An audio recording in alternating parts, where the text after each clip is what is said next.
عیسائیوں کو مشرک قرار دیا ہے اور بڑے زوردار الفاظ میں ان کے شرک کی مذمت کی ہے. کہاں؟ یہ حضور ولا تقولوا ثلاثہ سورہ نساء کے 172 ثلاثہ. ٹھیک ہے جی اس میں ٹھیک ہے. میں نے پڑھا نا ذرا سے، میں اس لیے بات کرتا ہوں کہ اس پہ جو سوال اٹھائیں گے جی تو اصل آیت سب کے سامنے ہونی چاہیے. جی پڑھیں آیت. پھر کیا پہلے میں اس لیے پوچھ رہا ہوں کہ اصل حوالہ نکال لیں، اس کے بغیر اگر سوال اٹھا تو ہو سکتا ہے کوئی ابہام ہو جو آپ کے ذہن میں ہو. جی اس لیے پہلے آیت سامنے آ جائے کھل کے، پھر سوال بنائیں.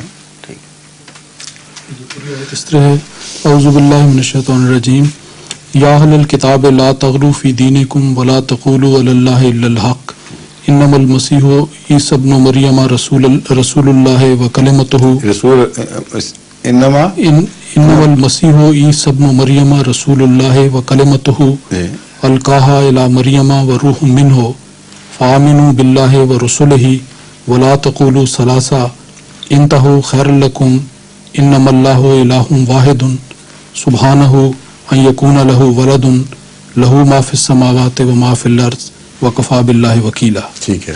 اب بتائیں سوال. پھر کیا وجہ ہے کہ ان سے شادی کی ممانعت نہیں، انہیں اہل کتاب ہی سمجھا جاتا ہے؟ قرآن کریم نے جہاں ان کے ساتھ شادی کی اجازت دی ہے، جی کس نے دی ہے؟ اللہ تعالیٰ نے دی ہے یا کسی مفتی نے اس فتویٰ نکالا ہے؟ اللہ تعالیٰ نے دی. تو اللہ بہتر جانتا ہے. اللہ تعالیٰ نے یہ فرق خود کیا ہے، اس لیے یہ سوال نہیں ہے کہ اس لیے ان کی شادی نہیں ہونی چاہیے. مالک کیا ہے ہونی چاہیے، آپ کون ہوتے ہیں کہ کہہ دیں گے نہیں ہونی چاہیے؟ یہ تو ایسی بات ہے جہاں فتوے کو فتویٰ دینے والے پر ترجیح دے دی جائے. حضرت صلی اللہ علیہ وسلم کی طرح منسوب کر کے مفتیوں نے اور فقہاء نے یہ بات لکھی کہ نماز میں اگر کوئی ڈسٹرب ہو جائے، کسی اور طرف توجہ ہو جائے تو تمہاری نماز ٹوٹ جاتی ہے. اور حدیث میں یہ بھی آیا کہ حضرت امام حسن رضی اللہ تعالیٰ عنہ آپ کے ساتھ نماز میں بعض اوپر آ کے بیٹھ جاتے تھے، آپ اٹھا کے ایک طرف رکھ لیا کرتے تھے. تو کسی نے سنا تو کہا پھر کیا نعوذ باللہ من ذالک کہ رسول اللہ صلی اللہ علیہ وسلم کی نماز ٹوٹ گئی. تو وہی بات اب اللہ تعالیٰ سے کر رہے ہیں.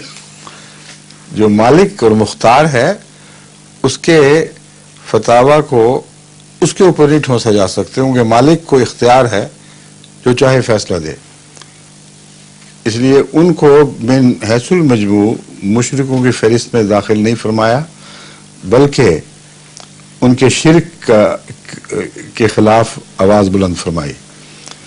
اس میں حکمتیں ہیں بہت سی، یعنی اگرچہ اس کے سوا ضروری نہیں تھا کہ کوئی حکمت ہمیں سمجھ آئے. اللہ کہتا باقی سے مشرکوں سے نہ کرو، ان سے کر لو تو ٹھیک ہے، کوئی فرق دیکھا ہوگا.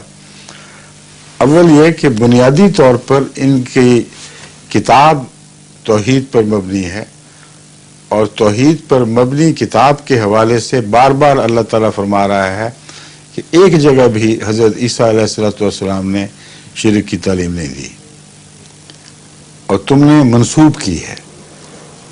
اس لیے یہ شرک فی توحید کے مضمون میں داخل بات ہے. مواحد مذہب ہے اور اس کے ساتھ مواحد مذہب کا فتویٰ لگے گا. انفرادی طور پر مشرک بھی ہیں ان میں اور مواحد بھی ہیں. اس لیے سارے مذہب کو مشرک مذہب قرار دے کر رد کرنا یہ کچھ اس مذہب سے جس میں مواحد بھی ہوں اور بنیادی طور پر توحید کی تعلیم ہو زیادتی لگتی ہے. اس لیے اللہ تعالیٰ نے اس بات سے صرف نظر فرمایا اور انفرادی تفریق کے جھنجھٹ سے ہمیں آزاد کیا ہے. ان کو مواحد ہونا چاہیے، وہ مواحد تھے.